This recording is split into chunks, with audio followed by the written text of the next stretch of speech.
Hi class. Tonight we will be reading The Chronicles of Narnia, The Lion, the Witch, and the Wardrobe. This book is for ages 8 and up.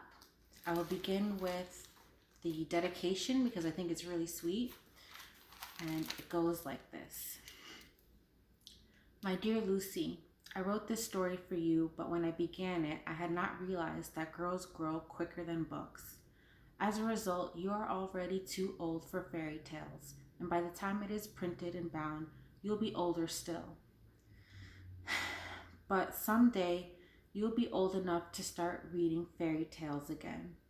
You can then take it down from some upper shelf, dust it, and tell me what you think of it. I shall probably be too deaf to hear and too old to understand a word you say, but I shall still be your affectionate grandfather, C.S. Lewis. Chapter 1.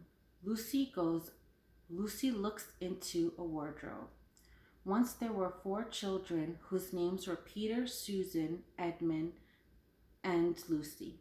This story is about something that happened to them when they were sent away from London during the war because of the air raids. They were sent to the house of an old professor who lived in the heart of the country, 10 miles from the nearest railway station and 2 miles from the nearest post office. He had no wife, and he lived in a very large house with a housekeeper called Mrs. McGreedy, and 3 servants. Their names were Ivy, Margaret, and Betty, but they do not come much into the story. He himself was a very old man with shaggy white hair which grew over most of his face as well as on his head, and they liked him almost at once. But on the first evening, when he came out to meet them at the front of the door, he was so odd-looking that Lucy, who was the youngest, was a little afraid of him. And Edmund, who was the next youngest, wanted to laugh and had to keep on pretending he was blowing his nose to hide it. As soon as they said good night to the professor and gone upstairs on the first night, the boys came into the girls' room and they all talked it over. We've fallen on our feet and no mistake, said Peter. This is going to be perfectly splendid. That old chap will let us do anything we like. I think he's an old dear, said Susan. Oh, come off it, said Edmund, who was tired and pretended not to be tired, which always made him bad-tempered. Don't go on talking like that. Like what? Said Susan. And anyway, it's time you were in bed. Trying to talk like mother, said Edmund. And who are you to say when I'm going to bed? Go to bed yourself. Hadn't we all better go to bed? Said Lucy. There's sure to be a row if we're heard talking here. No, there won't, said Peter. I tell you, this is the sort of house where no one's going to mind what we do. Anyway, they won't hear us. It's about 10 minutes walk from here down to that dining room, and any amount of stairs and passages in between. What's that noise? Said Lucy suddenly. It was a far larger house than she had ever been in before, and the thought of all those long passages and rows of doors leading into empty rooms was beginning to make her feel a little creepy. It's only a bird, silly, said Edmund. It's an owl, said Peter. This is going to be a wonderful place for birds. I shall go to bed now. I say, let's go and explore tomorrow. You might find anything in a place like this. Did you see those mountains as we came along? And the woods? There might be eagles. There might be stags. There'll be hawks. Badgers, said Lucy. Foxes, said Edmund. Rabbits, said Susan.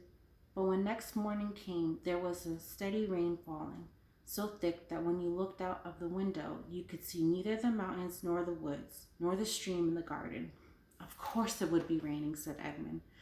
They had just finished their breakfast with the professor and were upstairs in a room he had set apart for them. A long, low room with 2 windows looking out in one direction and 2 in another.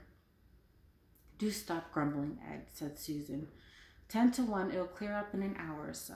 And in the meantime, we're pretty well off. There's a wireless and lots of books.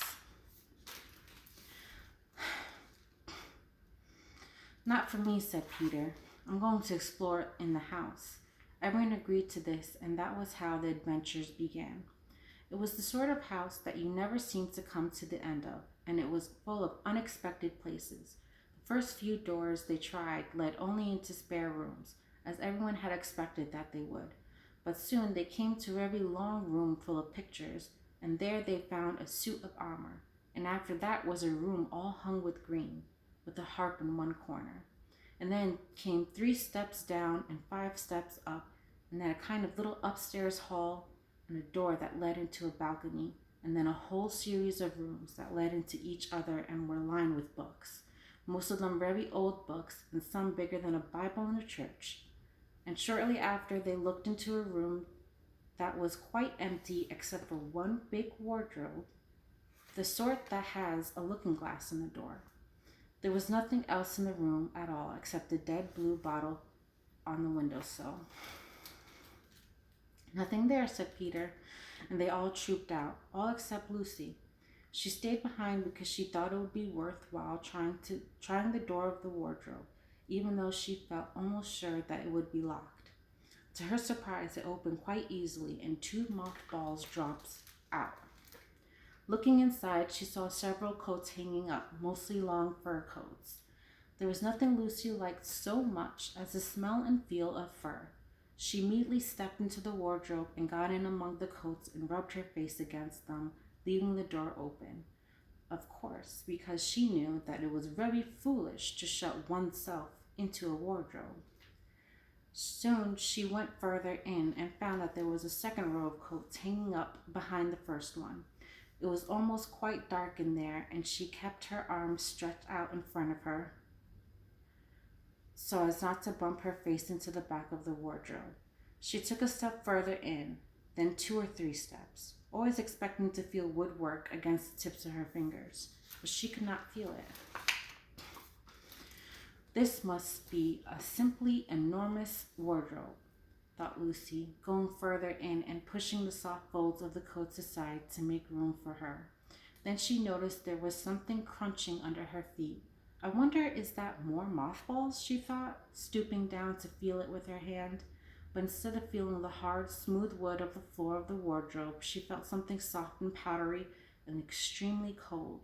This is very queer, she said, and went a step or 2 further.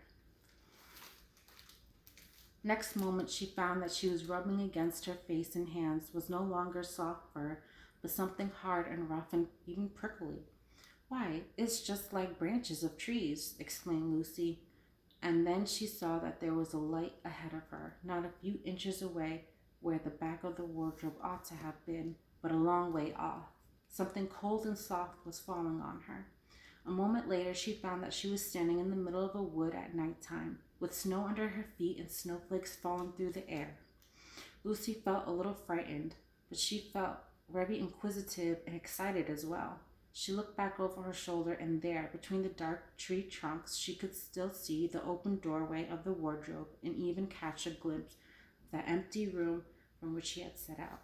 She had, of course, left the door open, for she knew that it is a very silly thing to shut oneself into a wardrobe. It seemed to be still daylight there. I can always get back if anything goes wrong, thought Lucy. She began to walk forward, crunch, crunch, over the snow and through the wood toward the other light. In about 10 minutes, she reached in and found it was a lamppost. As she stood looking at it, wondering why there was a lamppost in the middle of a wood and wondering what to do next, she heard a pitter-patter of feet coming toward her. And soon after that, a very strange person stepped out from among the trees into the light of the lamppost. He was only a little taller than Lucy herself, and he carried over his head an umbrella, white with snow. From the waist upward, he was like a man, but his legs were shaped like a goat's. The hair on them was glossy black, and instead of feet, he had goat's hoofs. He also had a tail, but Lucy did not notice this at first because it was neatly caught up over the arm that held the umbrella so as to keep it from trailing in the snow. He had a red woolen muffler around his neck, and his skin was rather reddish too. He had a strange but pleasant little face with a short pointed beard and curly hair, and out of the hair there stuck 2 horns, one on each side of his forehead. One of his hands, as I have said, held the umbrella. In the other arm he carried several brown paper parcels.